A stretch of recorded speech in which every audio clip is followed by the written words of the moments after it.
Assalamualaikum warahmatullahi wabarakatuh. Perkenalkan, nama saya Deyakin Saputri dari kelas 3A PGSD NPM 50215. Baiklah, di sini saya akan menjelaskan mengenai teori-teori belajar.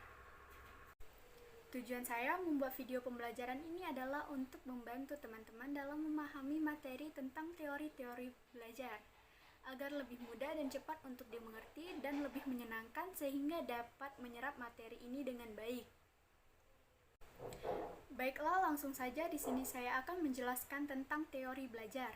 Teori belajar itu ada 4 macam, yaitu behaviorisme, kognitivisme, humanisme, dan konstruktivisme.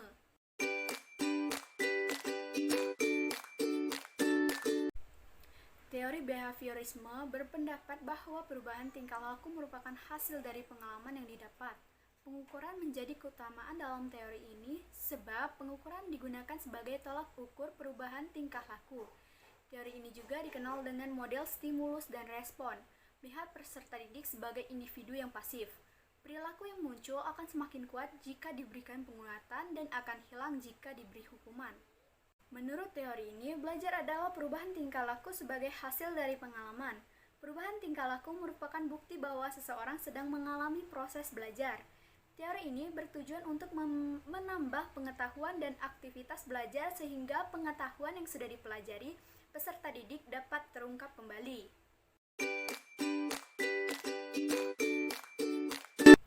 Selanjutnya, teori belajar kognitivisme.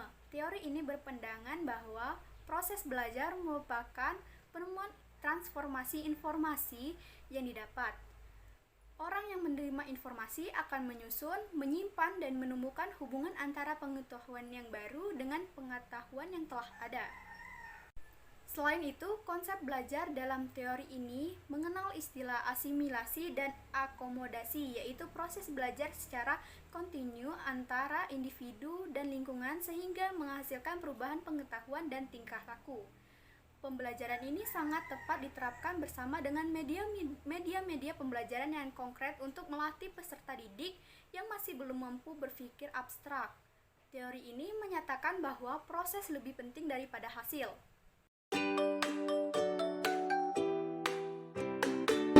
Lanjut, yang ketiga yaitu teori belajar humanisme. Teori ini mengutamakan kebebasan peserta didik dalam menyelesaikan permasalahan atau menemukan sesuatu konsep belajar dengan caranya masing-masing.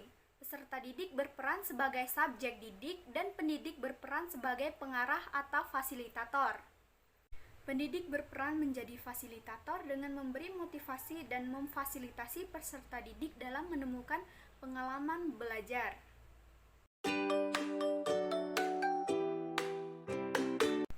Yang terakhir yaitu teori belajar konstruktivisme.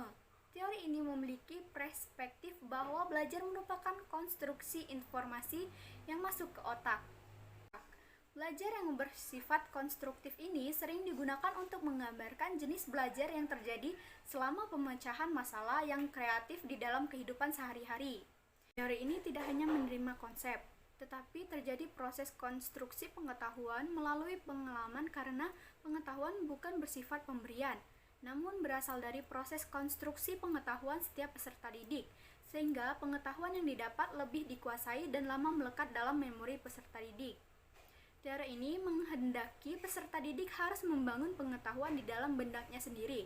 Pendidik dapat membantu proses ini dengan cara mengajar yang membuat informasi lebih bermakna, dengan memberikan kesempatan kepada peserta didik untuk menemukan atau menerapkan sendiri ide-ide mereka.